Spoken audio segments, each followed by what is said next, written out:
కర్నూలు జిల్లా ఆలూరు నియోజకవర్గం అస్పరి మండల కేంద్రంలో రాజకీయ వాతావరణం వేడెక్కింది. ముఖ్యమంత్రి నారా చంద్రబాబు నాయుడు అస్పరి పర్యటనలో నిరసిస్తూ స్థానిక వైఎస్ఆర్సీపీ ఎమ్మెల్యే బుసిన విరూపాక్షి నాయకులు కార్యకర్తలతో కలిసి స్థానిక అంబేద్కర్ సర్కిల్ వద్ద మీడియా ప్రతినిధులతో మాట్లాడారు. కూటమి ప్రభుత్వం అధికారంలోకి వచ్చి 2 ఏళ్లు అవుతున్నా ఇచ్చిన మేనిఫెస్టో హామీలను నెరవేర్చడంలో పూర్తిగా విఫలమైందని మండిపడ్డారు. మా కాన్షియస్ ఆలూరు కాన్షియస్ కి చంద్రబాబు నాయుడు వస్తున్నారు కాబట్టి మేము ఆయనకి ఎందుకంటే సమస్యలు చాలా ఉన్నాయి. మరి నగడం నిజం అయితేనేమి, వేదావతి ప్రాజెక్ట్ అయితేనేమి, అదేవిధంగా తాగునీటి సమస్య ఎంత దుర్భరంగా ఉందంటే ఆస్పరి మండలం నెలకోసారి వస్తాయి నీళ్ళు.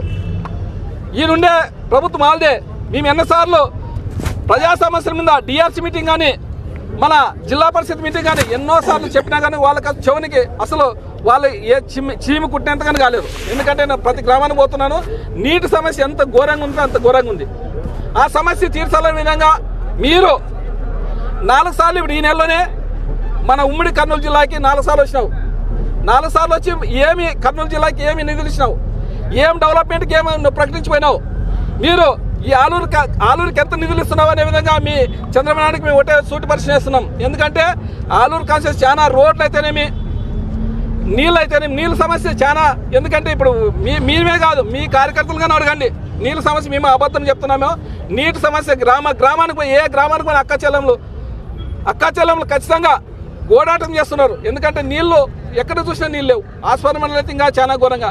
అదేవిధంగా వేదావతి ప్రాజెక్ట్ అయితే నీళ్ళు సమస్య తీరుతనే విధంగా చెప్తున్నాం. అదేవిధంగా ఆస్పరి మండలానికి ఎస్ఎస్ ట్యాంక్ కట్టి పందికోండి రిజర్వాయర్ తెస్తారా లేదంటావా? మన అంతర్జాతీయ ఉంది, ఆ పక్కన నీళ్ళు కెనాలు పోతుంది, అక్కడ నుంచి మన పైప్ లైన్ వేసుకొని చేస్తారా? జోలాబ్ దగ్గర కానీ ఎక్కడైనా సెంటర్లో ఎస్ఎస్ ట్యాంక్ కట్టి పైప్ లైన్ ద్వారా నీళ్ళు ఇస్తే ఖచ్చితంగా ఆస్పరి మండలం నీళ్ళు సమస్య తీరుతనే విధంగా ముఖ్యమంత్రి చంద్రబాబు నాయుడు గారు విన్నపించుకుంటున్నాం. అదేవిధంగా మీరు ఇది చిన్న సమస్య, సంజీవిని హాస్పిటల్ అంటే అదేం పెద్దది కాదు. కన్సల్ట్ మంత్రి వచ్చినా కానీ అది పని అయిపోతుంది. అయినా కానీ మీరు దాదాపుగా 100 కోట్లు ఖర్చు పెట్టి 100 కోట్లు ఖర్చు ప్రజా సొమ్ము, ఇది ప్రజల సొమ్ముతోన మీరు ఈరోజు వచ్చి మీరు కార్యకర్తల్ని బలోపేతం చేసేకి వస్తున్నారు. ఇప్పుడు మీకు డౌట్ వచ్చింది, మీకు భయం వచ్చింది.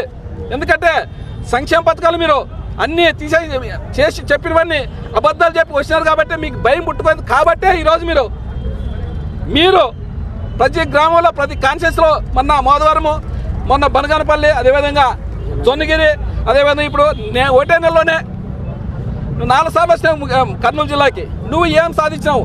ఈ డబ్బులు నువ్వు ఖర్చు పెట్టే డబ్బులు ప్రజాధనముని మా ఆస్పరి మండలానికి నీళ్ళు ఇచ్చింటే నీళ్ళ సమస్య తీరిపోతుండే. ఇటుకొచ్చే